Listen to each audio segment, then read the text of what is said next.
Terima kasih kesempatan yang diberikan saya terkait untuk menanggapi sedikit perbedaan pemahaman terhadap sanksi di dalam Perda Pencegahan Penanganan Perilaku Penyimpangan Seksual. Ini yang saya lihat di dalam Perda Penyimpangan Perilaku Seksual ini ada beberapa hal yang memang kita harus perhatikan. Bagaimana di dalam naskah akademis itu seperti apa, konsideran tujuannya, mengingat yang ada di dalam ini itu tujuannya seperti apa. Nah, terkait dengan adanya perbedaan penafsiran di dalam sanksi, ini saya melihat tentu saya harus menjelaskan dari sisi perumusan sanksi dalam suatu peraturan perundang-undangan itu harus dimaknai sebagai penegakan hukum. Kenapa? Karena tujuannya untuk memperoleh keadilan, kemanfaatan, dan kepastian hukum. Nah, pada saat kita melihat dan merumuskan adanya sanksi perbuatan, tentunya dari sisi pelanggaran atau adanya pidana, itu harus memenuhi syarat-syarat formil dan material.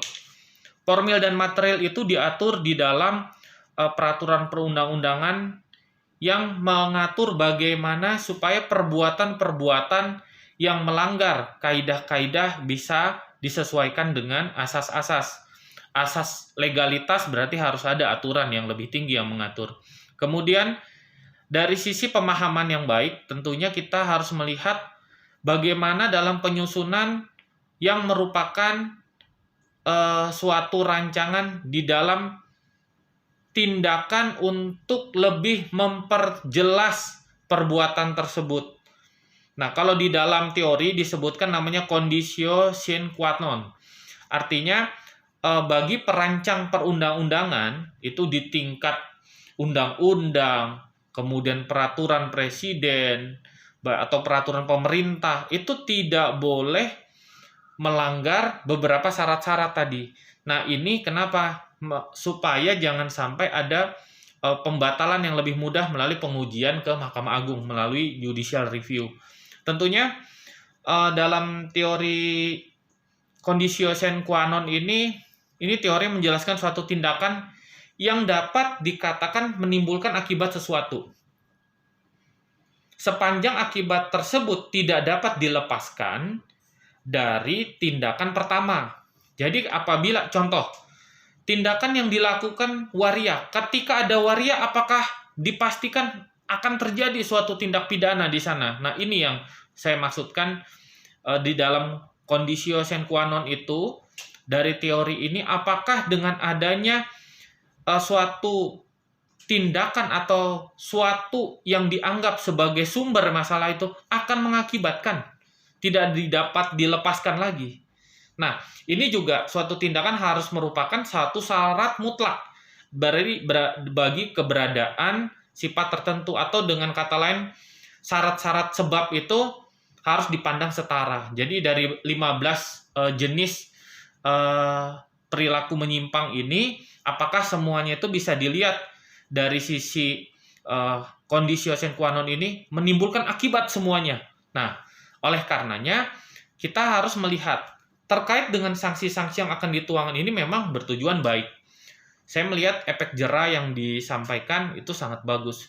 Tetapi apabila kita menganalisis dari syarat formil dan material, dikhawatirkan yang pertama akan menimbulkan diskriminasi.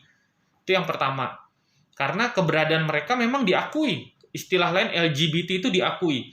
Tetapi ini harus kita pandang sebagai suatu fenomena ya.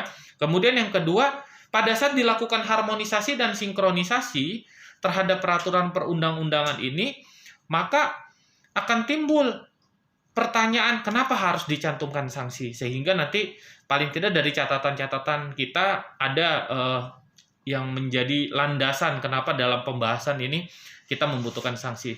Terus yang mungkin kita juga perlu sama-sama menganalisis. Yang pertama, kita merujuk kepada naskah akademis. Maksud dan tujuan dibentuknya perda ini sebagai cara mencegah dan menangani.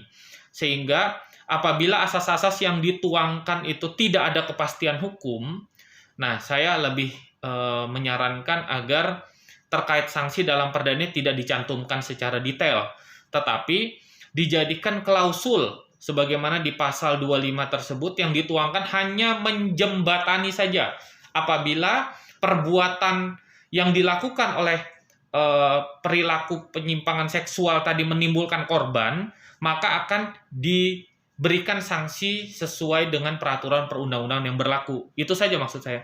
Sehingga sebagaimana yang akan kita bahas nanti, itu lebih kepada pencegahan dan penanganan. Dan pemerintah Kota Bogor bersama stakeholder, kemudian bersama masyarakat, itu sama-sama kita untuk menangani secara bersama-sama dari sisi sosial.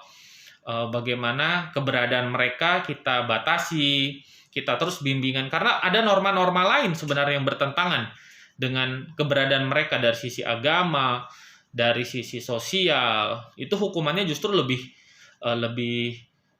berat daripada yang harus kita tuangkan di dalam, karena ada pengucilan yang dari masyarakat yang bisa diberikan kepada mereka. Itu salah satu hukuman sosial.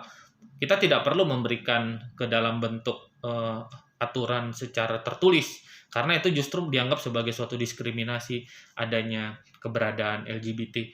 Mungkin itu yang bisa saya sampaikan. Analisis ini saya lakukan dari sisi penyusun dan perancang undang-undang. Jadi apa yang kita lakukan mudah-mudahan nanti bersama dengan Pansus Dewan bisa sinergi, bisa mendapatkan kesepakatan bagaimana di dalam aturan ini nanti kita bisa terapkan lebih baik.